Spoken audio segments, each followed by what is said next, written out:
Boa noite, que a doce paz de Jesus, o amor de Deus, nosso Pai, nos envolvam nessa oportunidade renovada de compartilharmos do conhecimento da doutrina espírita.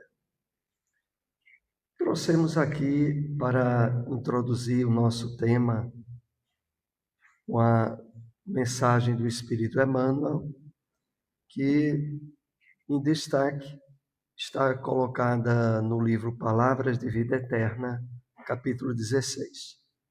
É apenas uma rápida citação de Emmanuel para uma breve reflexão nossa. Então, Emmanuel diz o seguinte: o caminho de Jesus é o da vitória da luz sobre as trevas. E por isso, repleto de obstáculos a vencer. Então vamos aqui analisar a profundidade dessa frase que Emmanuel nos traz para iniciar o nosso tema. O caminho de Jesus é colocado por Emmanuel referindo-se ao exemplo, aos ensinamentos, ao conteúdo que o Evangelho nos traz.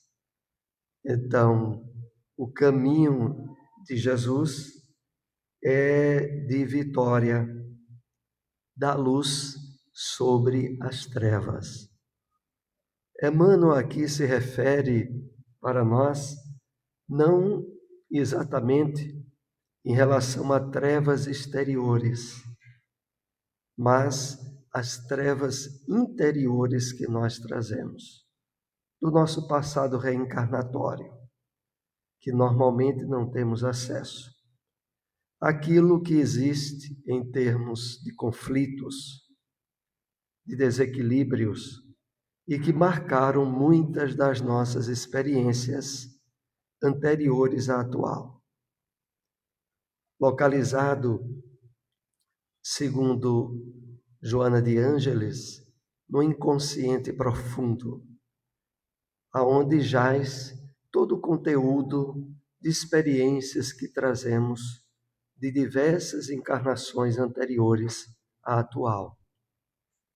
Enquanto o Evangelho do Cristo não penetra suficientemente em nós, renovando e estabelecendo em hábitos e comportamentos a luz que o Mestre exemplificou, há um grande campo de trevas, de sombras, e que fazem com que muitas vezes nós tenhamos atitudes e reações inesperadas, perturbadas, que mais adiante nos causam certo nível de remorso, de consciência culpada.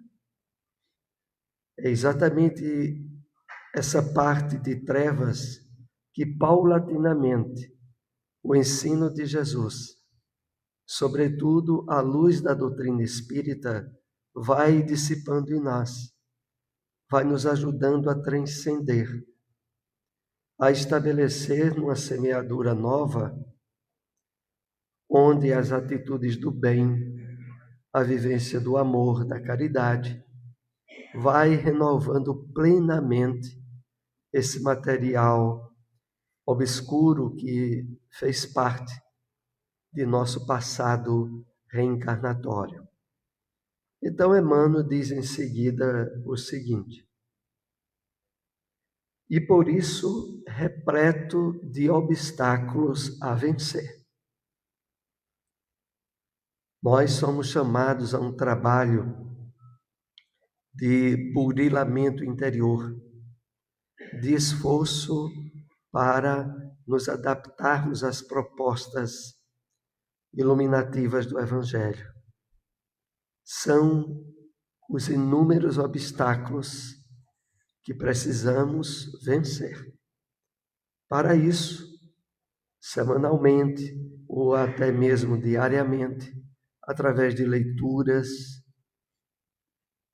através do esforço de estudo, do entendimento melhor do mundo espiritual, da nossa verdadeira natureza, que é a de espíritos em transição por um corpo material, vai, de fato, sendo superado.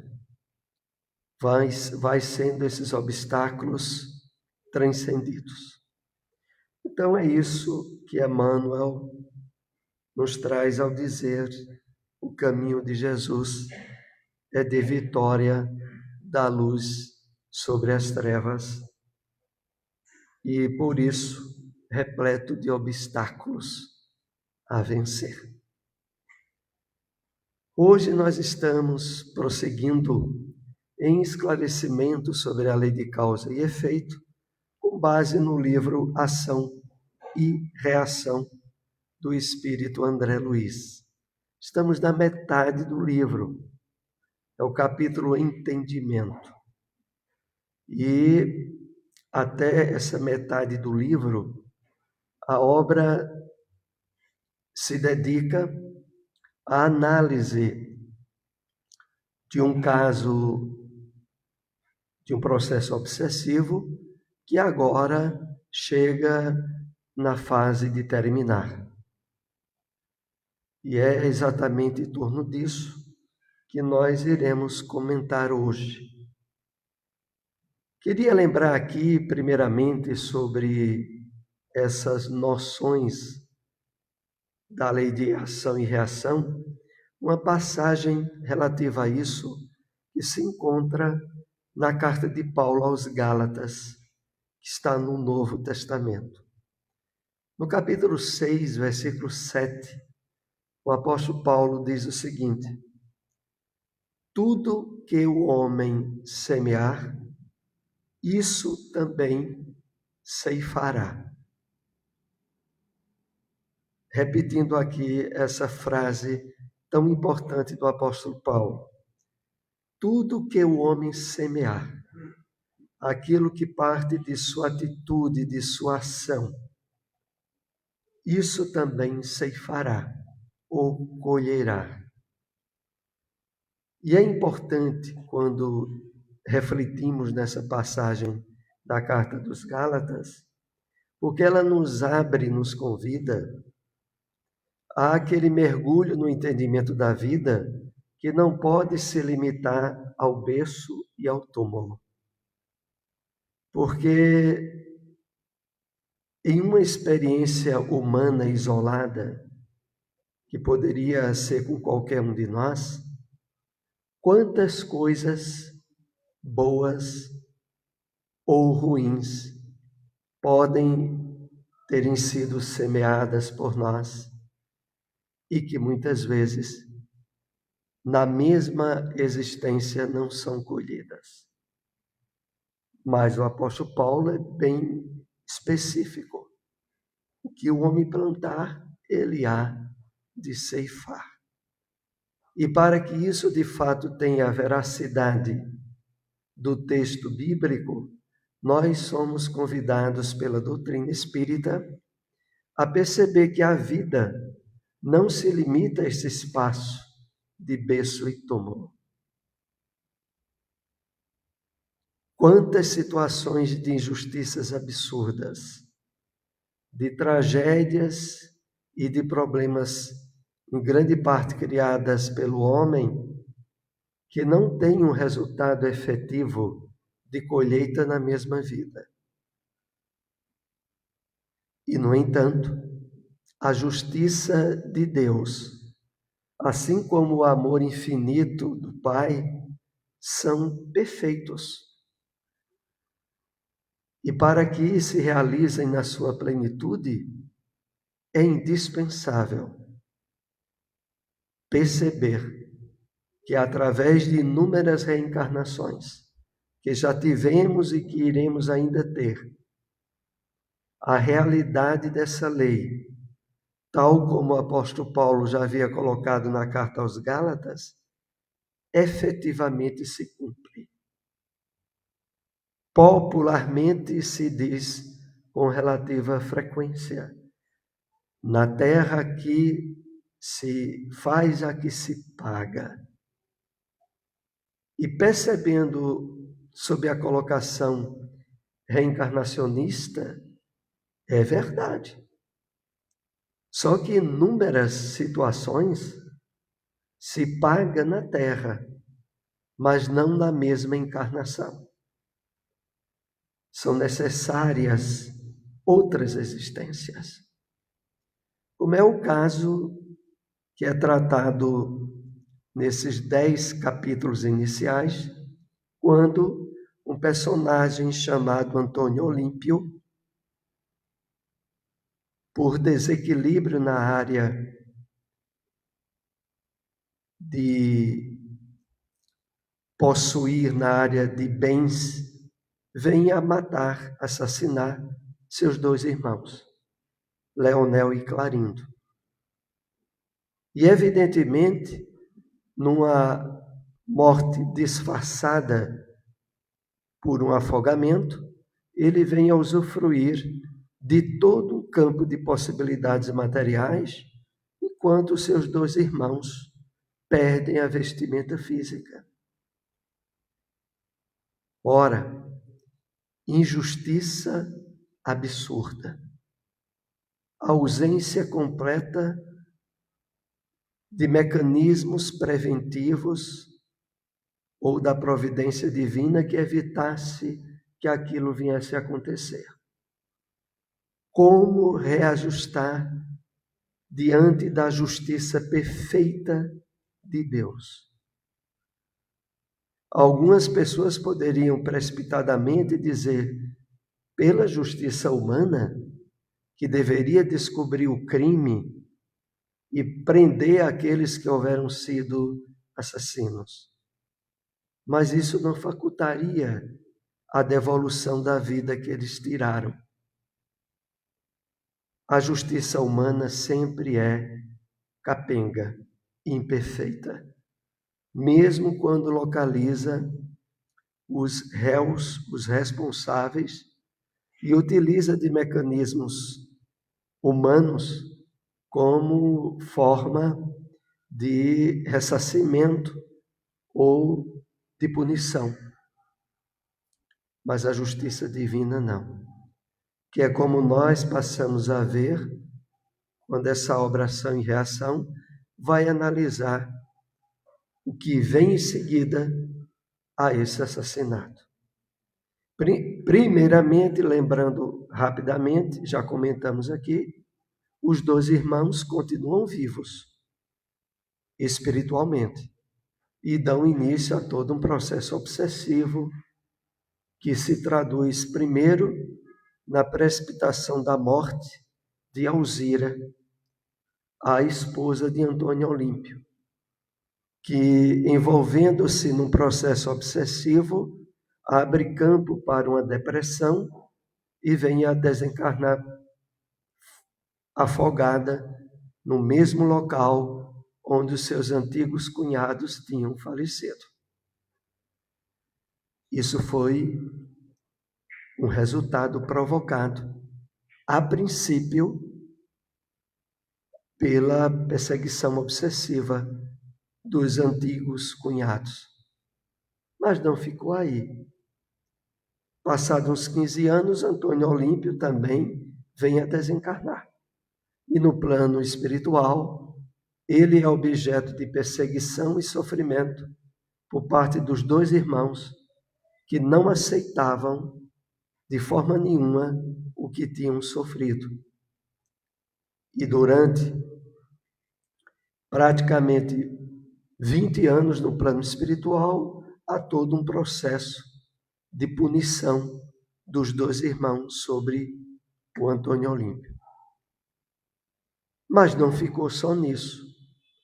Antônio Olímpio tinha um filho que, quando os tios faleceram, ele tinha 5 anos. Mas agora esse filho já tinha mais de 20.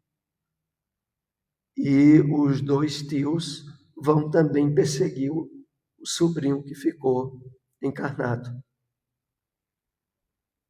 levando a todo um campo de sofrimento, aonde a busca de vingança sempre causa dores e problemas a quem não foi o responsável direto.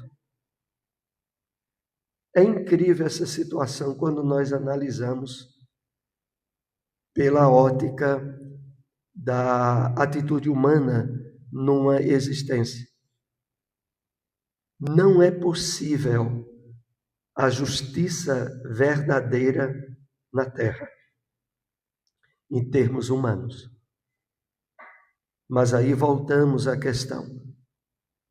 Chega o ponto em que a intervenção divina, através da Mansão Paz, que é onde essa obra traz toda essa história que estamos narrando, possibilita o socorro primeiro a Antônio Olímpio, que já tinha sofrido bastante no plano espiritual.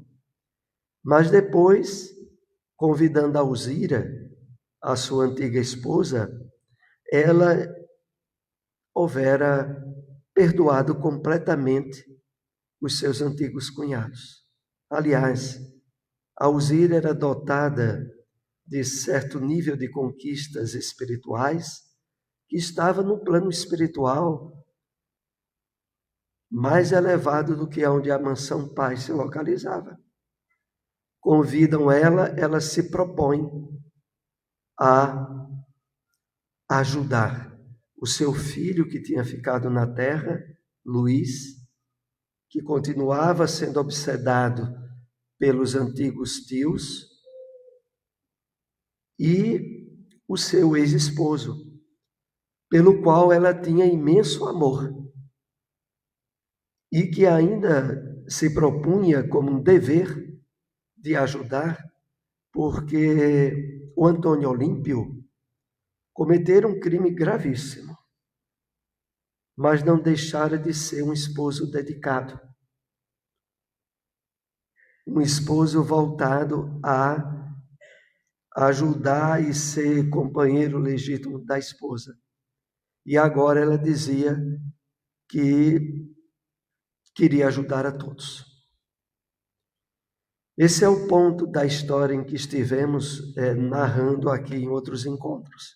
O que se passa depois é que o Silas, instrutor espiritual de André Luiz, e que era um dos trabalhadores há mais de 40 anos na Mansão Paz, vem ajudar na casa do Luiz aos dois espíritos obsessores. Foi a história de Silas que nós contamos aqui há cerca de 20 dias atrás. E na história de Silas, que André Luiz, o autor espiritual, tinha em mente Silas como um espírito dos mais elevados, Silas, como uma forma didática e psicológica de tocar o sentimento e o comportamento dos dois tios de Luiz, os dois tios, o Leonel e o Clarindo, conta a história dele. E a história de Silas, na última encarnação, tinha sido um desastre. Silas fora o corresponsável pela morte da sua antiga madrasta. Ela fora envenenada sob a indução do pai de Silas. E vejam que situação curiosa. O pai de Silas era, isso a gente vai ver mais adiante no livro, o coordenador dessa Mansão Paz, junto com Silas. Mas Silas, na sua história que nós contamos aqui, na última oportunidade, ela tem a história dele um subsídio muito importante para nós. É de que, desde o exemplo dado por Jesus, quando organizou a equipe dos 12 apóstolos, ele não separou homens perfeitos ou muito elevados. ele organizou um grupo de pessoas imperfeitas, pescadores, que começaram a aprender com ele. Tão imperfeitos que, como é do conhecimento de todos nós, Pedro, que era aquele que estava mais próximo de Jesus. Haviam três, né? 3 apóstolos que a Bíblia narra que eram mais próximos de Jesus. Pedro, Tiago e João. Bom, Pedro negou Jesus 3 vezes. E o grupo de apóstolos foram espalhados, horrorizados diante da crucificação de Jesus, com exceção de João, o único que ficou junto a Maria e que esteve acompanhando o Mestre. Mas vejam, pessoas imperfeitas. O apóstolo Paulo, que depois vem compor o grupo dessa equipe de Jesus, após a crucificação do Mestre, o apóstolo Paulo foi perseguidor de cristãos, foi o responsável pela morte de Estevão, era pessoa como nós, diríamos, e se tornou o grande apóstolo dos gentios. Assim era a história de Silas. Silas agora estava como coordenador socorrista na Mansão Paz. Mas a última encarnação dele tinha sido uma coisa meio desastrosa. Então, isso, de certo modo, é para nos induzir de que, mesmo com as imperfeições que cada um de nós tenhamos, se de fato nos propormos a trabalhar pelo bem, a ter uma vida onde a vivência da caridade e do amor marquem a nossa vida, vai depender da nossa vontade. E de não nos atermos a imperfeições, a desequilíbrios que tenhamos percebido em nós, porque todos eles são superáveis, se de fato nos abrirmos à proposta do Evangelho. Então, voltemos à nossa história. Silas conta que na última encarnação foi meio bagunçado. E naquela parte final da história de Silas, Leonel e Clarindo, acompanhando os 2 espíritos obsessores, ficaram surpresos, ao ponto que o Leonel chega e pergunta para Silas: mas você deverá reencarnar logo? E Silas diz: quem me dera. Porque para que eu possa reencarnar, primeiramente eu tenho que encontrar e socorrer a madrasta, da qual ele houvera sido responsável, indireto pela sua morte. E ela estava em lugares de sofrimento. E aí, Hilário, o amigo de André, que estava junto, diz: mas você não tem conhecimento de onde ela está? E aí o Silas diz: não tem. Mas os seus instrutores, aqueles que coordenam sua atividade, eles não sabem? E aí o Silas diz: eles sabem. Mas, tal como acontece na Terra, na lição que o professor dá ao aluno, é indispensável que o aluno faça o dever. O professor não pode resolver a tarefa pelo aluno.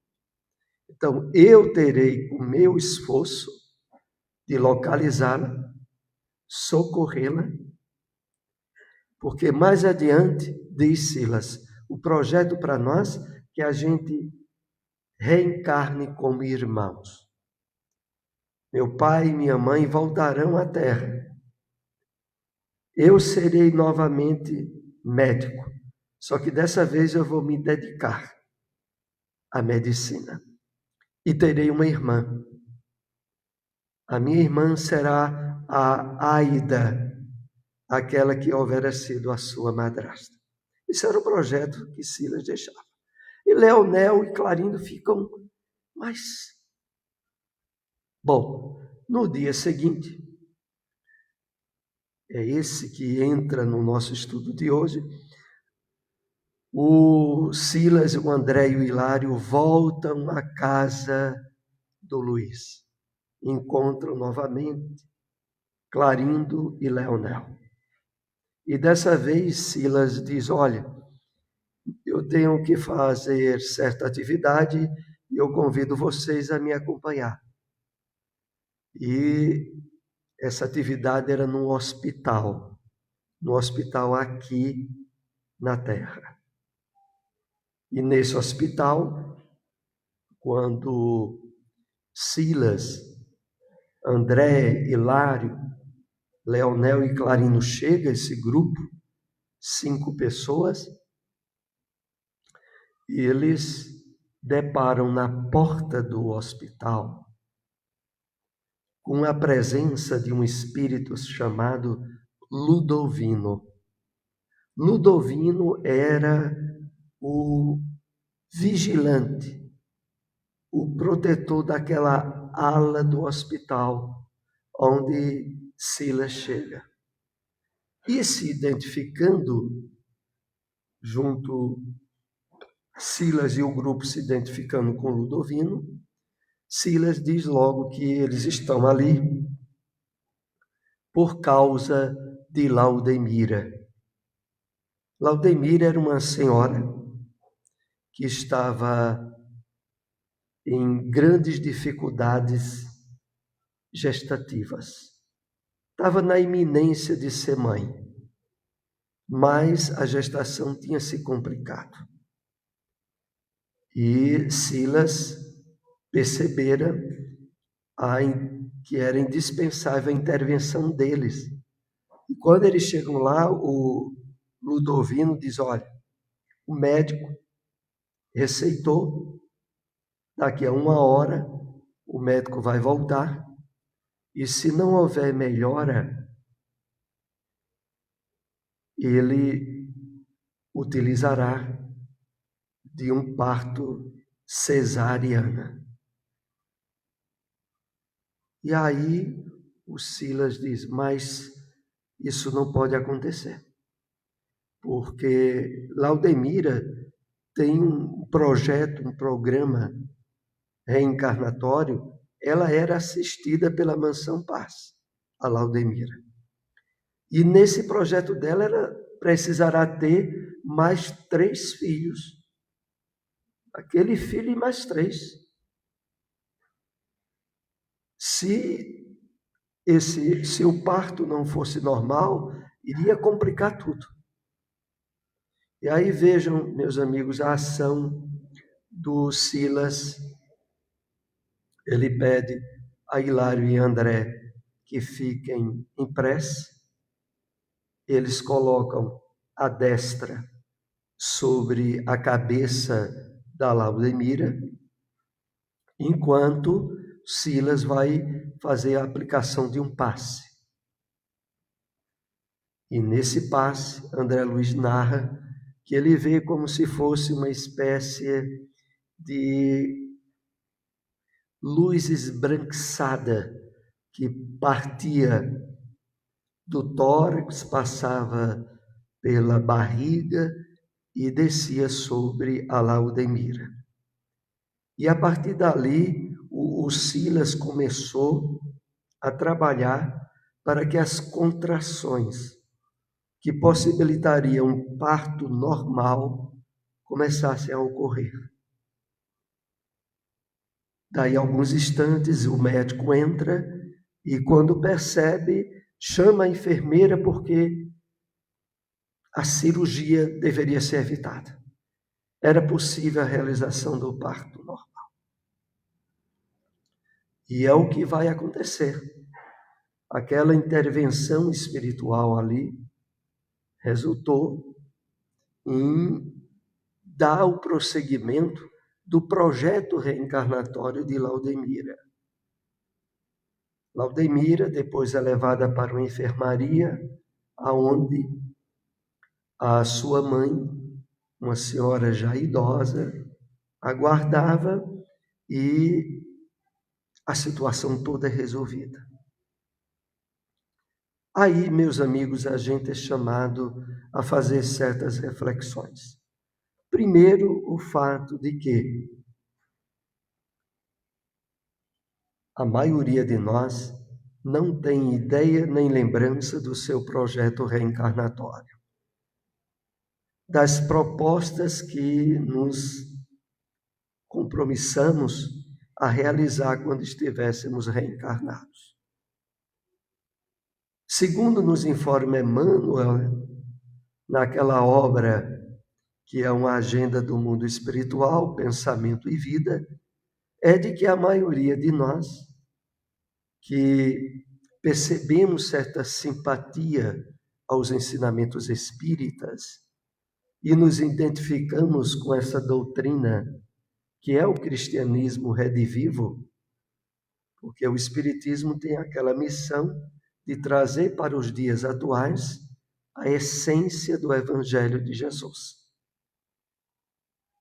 Extraindo o espírito da letra, como nós aprendemos nos estudos do NEP, Paulo Estevão, que acontece aqui na AME, todas as sextas-feiras, 8 horas, extraindo o espírito da letra, compreendendo de fato o que ali está ensinado e que é permanente nas leis divinas, o Espiritismo vivencia esse cristianismo. Não para estabelecer como pessoas especiais ou privilegiadas os espíritas, pelo contrário. Os espíritas, todos nós em maioria, temos mais compromissos em vivenciar o bem, em estar atento àquilo que Jesus ensinou. Mas, independente da adesão religiosa, o que de fato vai ser atestado de garantia de êxito espiritual é a vivência do bem e da caridade, é o esforço de melhoramento moral, é nos tornarmos hoje melhor do que ontem e amanhã melhor do que hoje. É o burilamento íntimo. Mas aí vejam, meus amigos, a Laudemira, ela viera do posto Paz. E, aliás, Silas esclarece que ela houvera sido socorrida há cerca de 30 anos. E aquelas dificuldades que estavam sendo presenciadas na vida atual eram o resultado de encarnações dissolutas, desequilibradas e criminosas também, que a Laudemira tivera em séculos passados. E aqui é sempre bom a gente lembrar que o esquecimento das vidas passadas é a essência maior da misericórdia divina, porque grande parte de nós traz um passado delituoso, criminoso muitas vezes. E ao não nos lembrarmos daquilo que delinquimos no passado, abrem-se de uma forma muito mais positiva o êxito na existência atual. Então, perante isso, vejam só, meus amigos, eu lembro que no Evangelho segundo o Espiritismo, no capítulo 5, Bem-aventurados os aflitos, aquele item que merece de nós sempre uma leitura repetida, esquecimento do passado. Ali no Evangelho é dito a nós que esse esquecimento não é total. Não é total porque há 2 elementos importantes que fazem parte do nosso conteúdo psíquico atual. Quais são esses 2 elementos importantes e que todos nós possuímos? Primeiro, as tendências instintivas.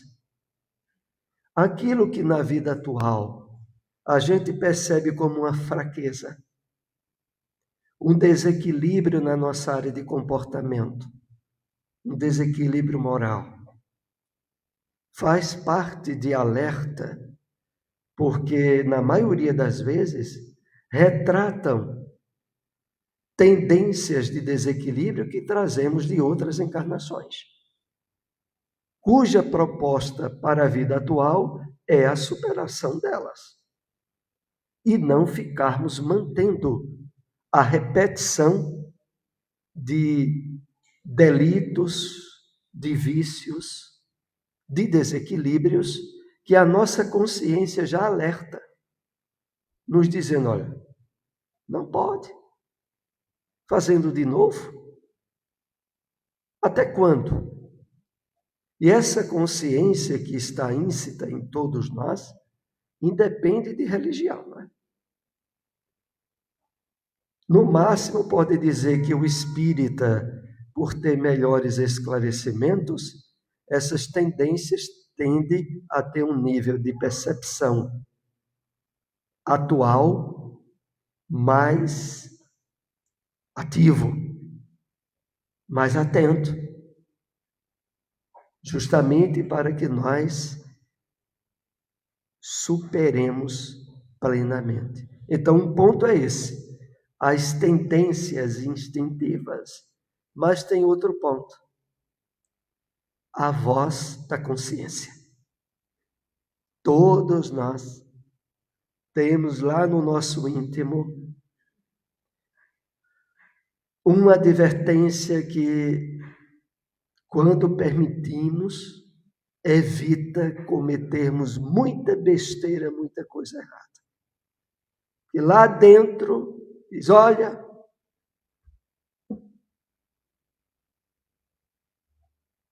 é vigilante, está ligado ao nosso anjo guardião, ao nosso espírito protetor, que nos alerta também sobre aquilo que precisamos melhorar e superar.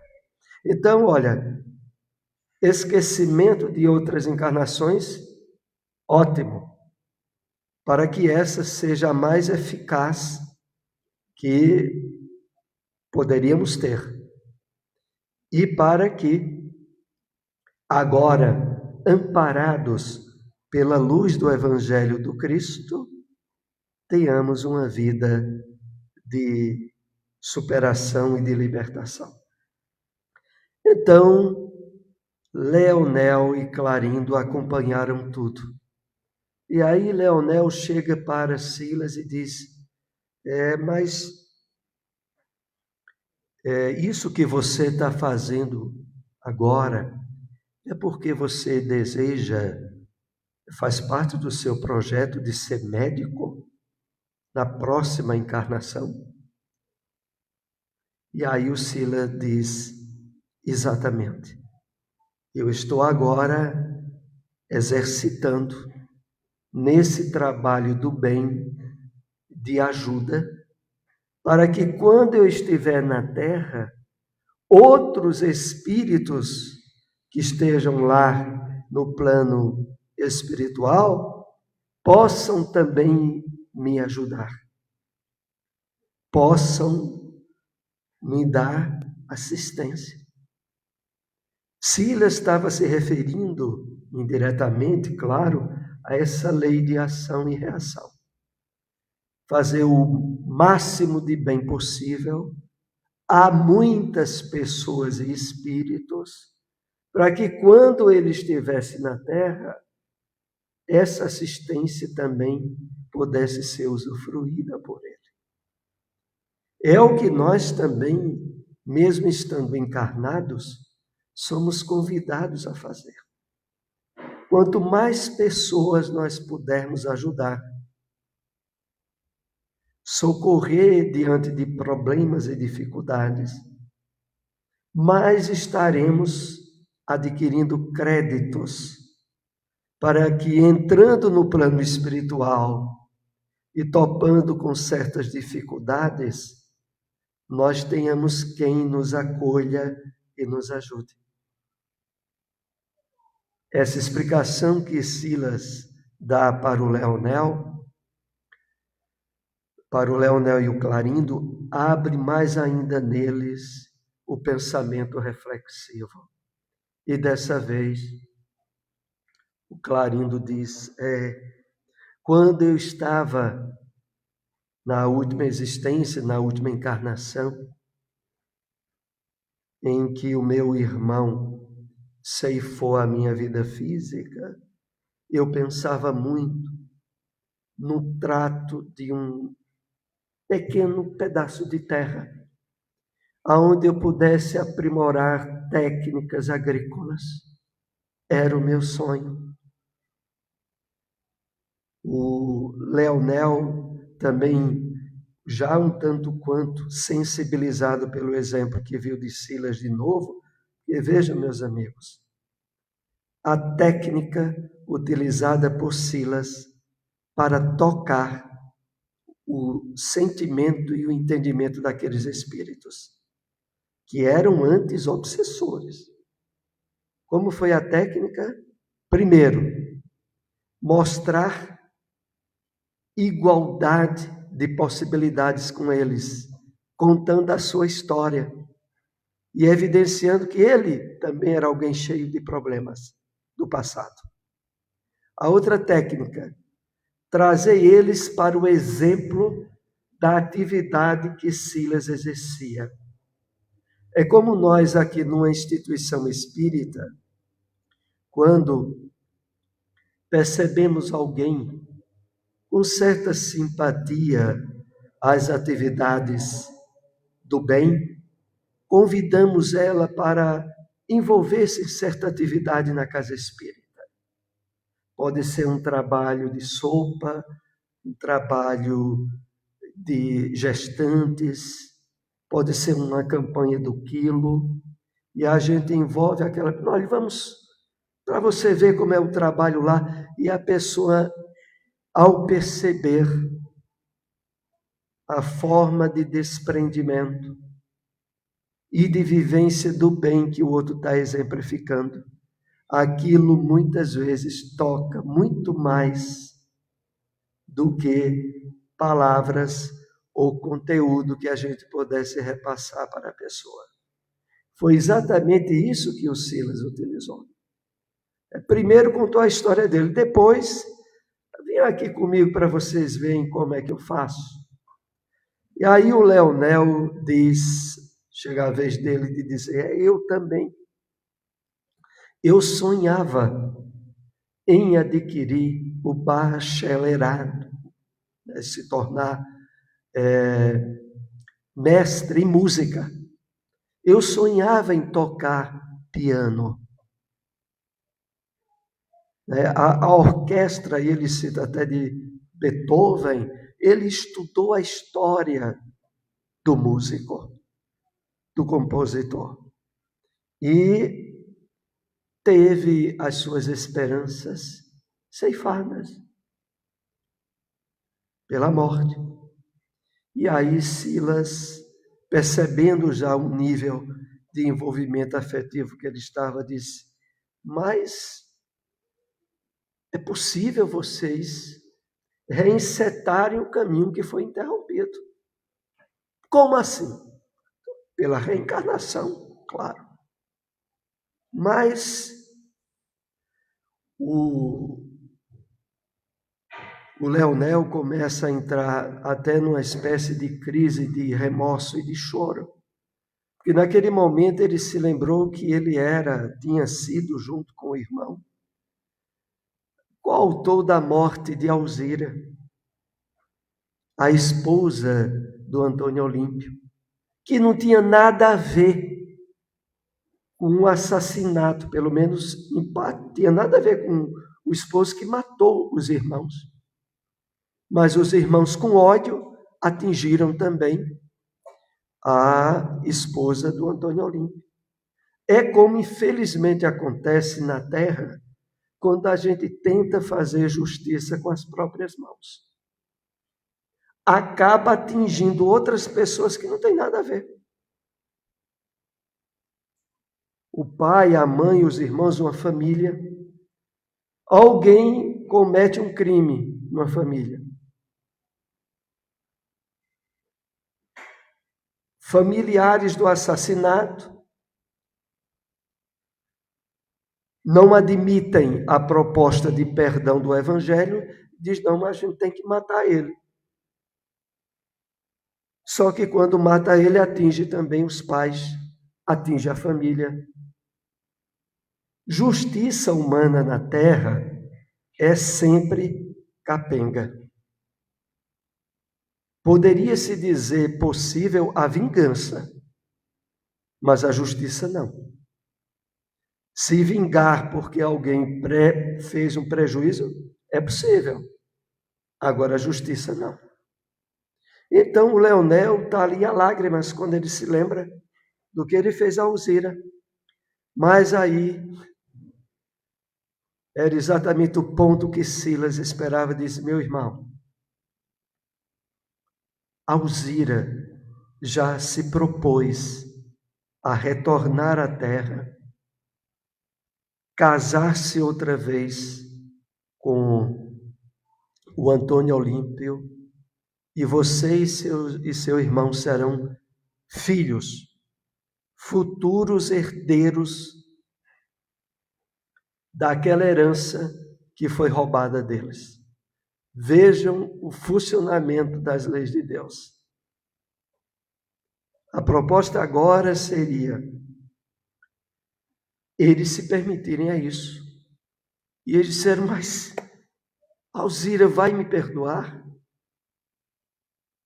E é quando o Silas traz a Alzira, lá da Mansão Paz, e ela, de coração aberto, diz que o que mais deseja é tê-los por filhos. Porque o crime que o marido cometeu, ela sente como se fosse dela também, já que ela usufruiu dos benefícios aparentes que aquele crime tinha propiciado. E aí, no término desse capítulo 10, o Silas esclarece a André. Dali a 2 ou 3 anos, já estariam predispondo a reencarnação do Antônio Olímpio. Seria o primeiro a reencarnar. Depois a Alzira, que mais adiante, daí uns 20 anos, estaria se casando com o Antônio Olímpio e iria gerar 2 filhos, o Leonel e o Clarindo. Leonel e Clarindo seriam os 2 que demorariam mais a reencarnar. Ficariam trabalhando na Mansão Paz, junto ao exemplo que Silas deu, criando todo um campo de apoio para que quando eles estivessem reencarnados, o planejamento desse todo certo. Porque, meus amigos, a gente pode imaginar os conflitos e problemas familiares que surgem pelos laços consanguíneos, porque efetivamente, com muita frequência na Terra, entre pai, mãe e filhos, quantos problemas do passado não estão ali sendo resolvidos? Alguns ali intricados, com possibilidades de fracasso, porque a proposta sempre é o progresso e a evolução, mas o livre-arbítrio da criatura humana muitas vezes leva para o lado do erro, da queda, do vício, da tragédia. Mas é pelo mau uso do livre-arbítrio, porque o projeto familiar é para o êxito de todos. Então, era isso que iria acontecer. Esta obra é do ano 1957. A gente pode deduzir que esses espíritos cujos pseudônimos foram aqui colocados Provavelmente eles estarão aí reencarnados, não se sabe aonde, nem com que nome.